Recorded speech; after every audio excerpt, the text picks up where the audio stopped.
एक न्यायिक प्रक्रिया है। यहाँ पर दोनों पक्षों को, जो भी वादी प्रतिवादी दोनों पक्ष हैं, उनको सुना गया है, समझा गया है, सारे साक्ष्य को देखा गया है, तब जाकर ये आदेश पारित हुआ है।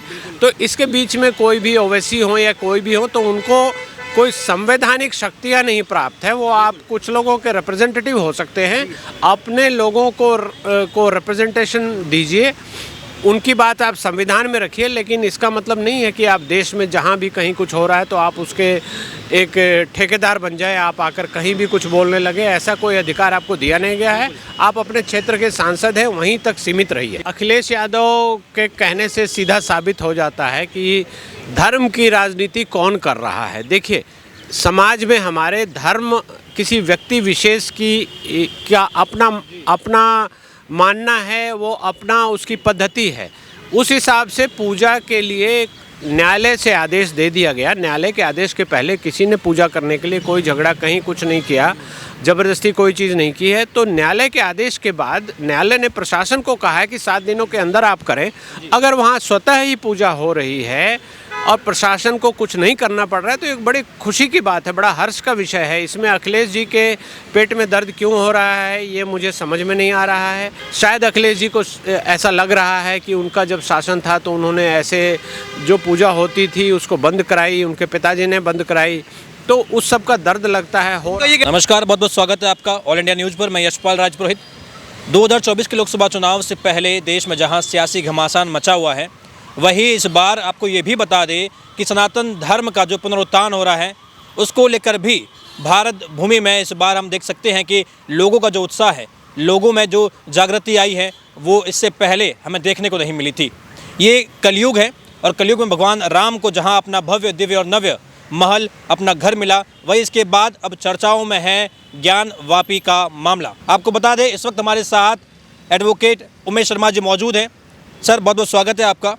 हाल ही में हम देख रहे हैं एसआईटी की रिपोर्ट आती है, ज्ञान वापी का मामला है, उसमें एसआईटी कहती है कि वहाँ पर जो स्तंभ पाए गए हैं वो तमाम हिंदू मंदिर के स्तंभ हैं, उन्हें तोड़ा गया था, वहाँ पर मस्जिद का निर्माण किया गया था और 1993 में वहाँ हिंदुओं से पूजा का अधिकार भी छीन लिया गया था। कहीं ना कहीं आपको लगता है कि भारत में सनातन धर्म की इस धरती पर हिंदुओं के साथ में एक लंबे समय तक बड़ा भेदभाव होता रहा है? बिल्कुल भेदभाव होता रहा है। और कल का जो आदेश है न्यायालय ने अब इस बात को साबित कर दिया है कि पूजा के हकदार आप थे और पूजा आप वहाँ करते रहिए। तो ये इसका सीधा मतलब है कि जो पूजा रुकवाई गई थी वो गलत थी, अनकॉन्स्टिट्यूशनल थी, इल्लीगल थी और वो रोकी नहीं जानी चाहिए थी। लोगों की धार्मिक भावनाओं के साथ खिलवाड़ किया गया। तब के प्रशासन ने लोगों के साथ इस तरह से दुर्व्यवहार किया, डराया, या प्रशासनिक पावर जो शक्तियाँ होती हैं उनका दुरुपयोग करते हुए पूजा अर्चना को वहाँ रोक लगा दिया गया। इसका मतलब उनकी कोई साठगांठ थी कि इस पूजा स्थल को, हिंदू पूजा स्थल को मस्जिद ही बना दिया जाए, और उसमें वो बहुत हद तक कामयाब रहे। लेकिन जैसा कि अभी आपने बताया और जैसा कि अभी सब लोग जान रहे हैं, समझ रहे हैं कि इन विषयों को हिंदुओं ने न्यायालय के माध्यम से अब सुलझाना शुरू किया है।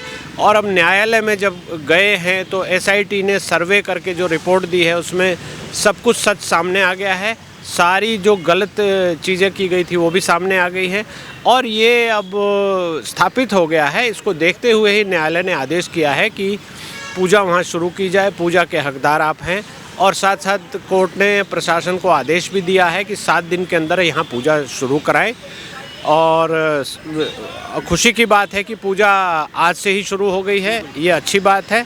और ये आस्था का सवाल है, जब किसी का अधिकार वहाँ हो गया है, स्थापित हो गया है, कानूनी रूप से हो गया है, धार्मिक रूप से तो पहले ही था, तो उसका सम्मान सबको करना चाहिए। सम्मान करना चाहिए। देखिए, यहाँ बहुसंख्यक हिंदू हैं, हिंदुस्तान इस सरजमी का नाम है। हिंदू यहाँ लगातार हम देखते हैं कि कई आक्रांताओं को उन्होंने झेला है, कई ऐसी समस्याओं को झेला है। सरकार इससे पहले भी थी, कोर्ट इससे पहले भी था, लेकिन 1993 में ये कोर्ट का ही आदेश था कि वहाँ पर, और सरकार की कहीं ना कहीं मिली भगत थी कि वहाँ पर पूजा के अधिकार को हिंदुओं से छीन लिया गया था। वो दौर भी कहीं ना कहीं तमाम जो भगवान शिव के उपासक हैं, तमाम जो हिंदू समुदाय के लोग हैं, आपको लगा कि उन पर ये बड़ा प्रहार किया गया था उस समय में? हाँ, ये प्रहार किया गया था। और आप ये देखिए कि उस समय के आक्रांताओं ने जानबूझकर आपके धार्मिक स्थलों को इस तरह से कन्वर्ट किया था और उसके बाद लोगों को कन्वर्ट करना शुरू किया। उसके बाद आपके जितने भी आस्था के प्रतीक थे सबको खंडित किया गया। तो आज जैसे आप देख रहे हैं कि एक राम मंदिर का जो उद्घाटन हुआ है उसकी वजह से, उसके कारण पूरे हिंदू लोगों के अंदर एक अलग भावना आ गई है। तो जब उनका मंदिर तोड़ा गया होगा या उनके मंदिर को तोड़कर मस्जिद बनाया गया होगा तब क्या भावना रही होगी, आप ये समझ सकते हैं। ये जनमानस को डिमोरलाइज करने के लिए किया गया था।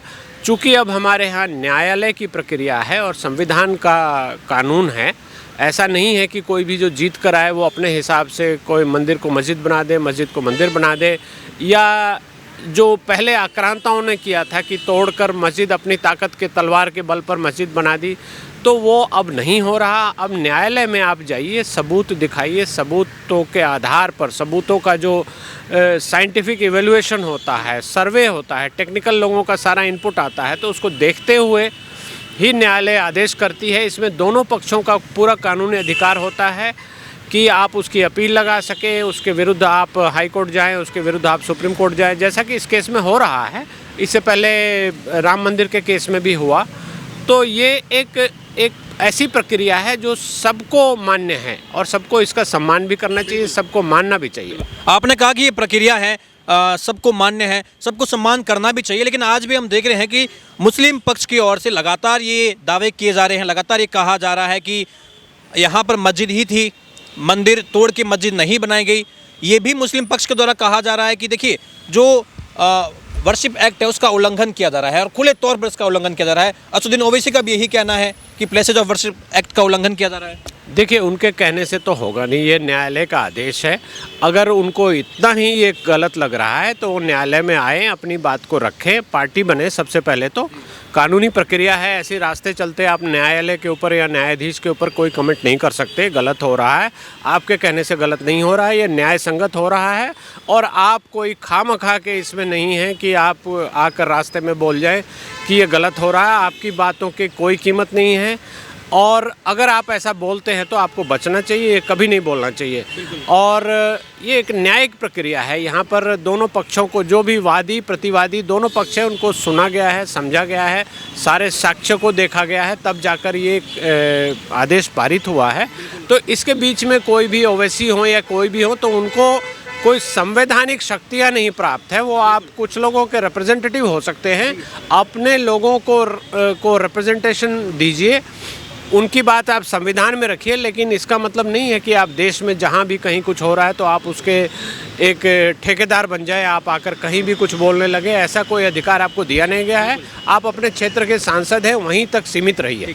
देखिए, लगभग 36 ऐसे प्रमाण ऐसे मिले हैं, साक्ष्य मिले हैं जो ये पुष्टि करते हैं कि वहाँ पर सनातन धर्म की एक जो है अलौकिक शक्ति है, वहाँ पर एक मंदिर था, वहाँ पर साक्ष्य तमाम मिल चुके हैं। इसके बाद भी जो मुस्लिम पक्षकार के जितने भी वकील हैं वो लगातार ये कह रहे हैं कि देखिए, हम कोर्ट के पास गए हैं, कोर्ट ने ये कह दिया कि अब आप सुप्रीम कोर्ट जाइए, हाई कोर्ट ने कहा आप सुप्रीम कोर्ट जाइए, तो उनका सुना नहीं जा रहा है, कहीं ना कहीं उन्हें नज़रअंदाज किया जा रहा है। ऐसी शिकायतें हैं उनकी। ऐसा नहीं है, हमारी कानूनी प्रक्रिया में दोनों साइड्स को सुना जाता है।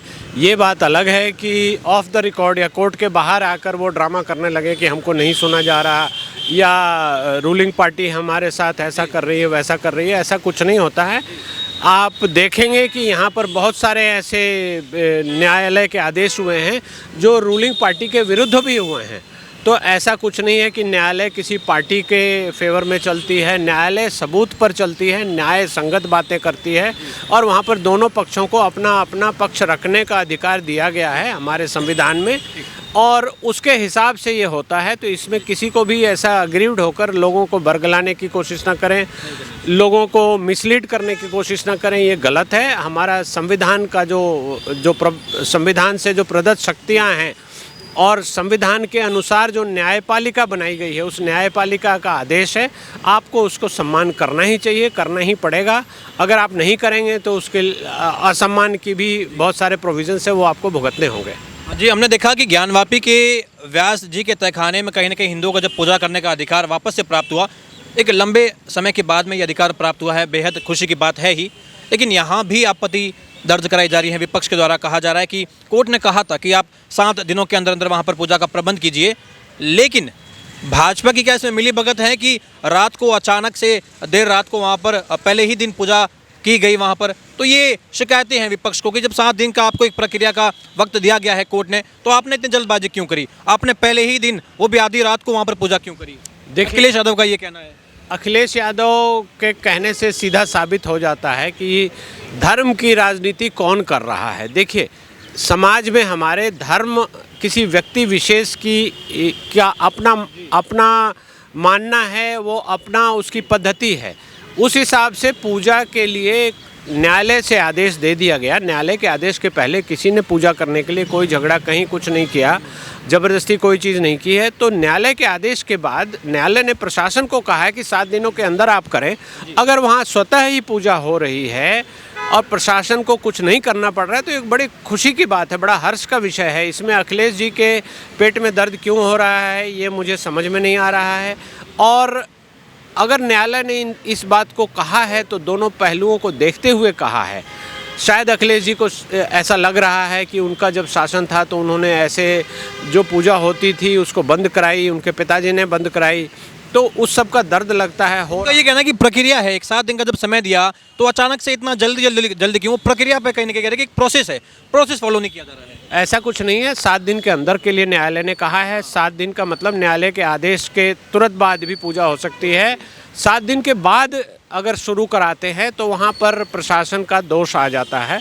इसलिए 7 दिन के अंदर अंदर पूजा शुरू करा दी गई और स्वतः हो गई है। प्रशासन ने शुरू करा दिया या स्वतः पूजा हो रही है तो प्रशासन की तत्परता है ये। आप अपना प्रशासन भूल गए, जहाँ पर आपका भैंस चोरी हो जाती थी तो उसको ढूंढने चल पड़ते थे और फालतू की चीज़ों में लगे रहते थे। किसी गरीब को कोई न्याय नहीं मिल रहा, कहीं कोई भत्ता उसको नहीं मिल रहा तो उसको महीनों धक्के खाने पड़ते थे। तो आपको तो कहना चाहिए कि प्रशासन ने यहाँ तत्परता दिखाई है। अब इसमें राजनीति घुसाकर आप ये कहें कि चूँकि उत्तर प्रदेश में बीजेपी का शासन है इसलिए बीजेपी ने, प्रशासन ने तुरंत ऐसा कर दिया, तो तुरंत कुछ तो किया, आप भी तुरंत कुछ करें। बिल्कुल, प्रशासन को तुरंत ही कार्रवाई, त्वरित कार्रवाई प्रशासन को हर मामले में करनी चाहिए। यहाँ किया तो ये अच्छी शुरुआत है, इसको अच्छा बोलिए आप कम से कम।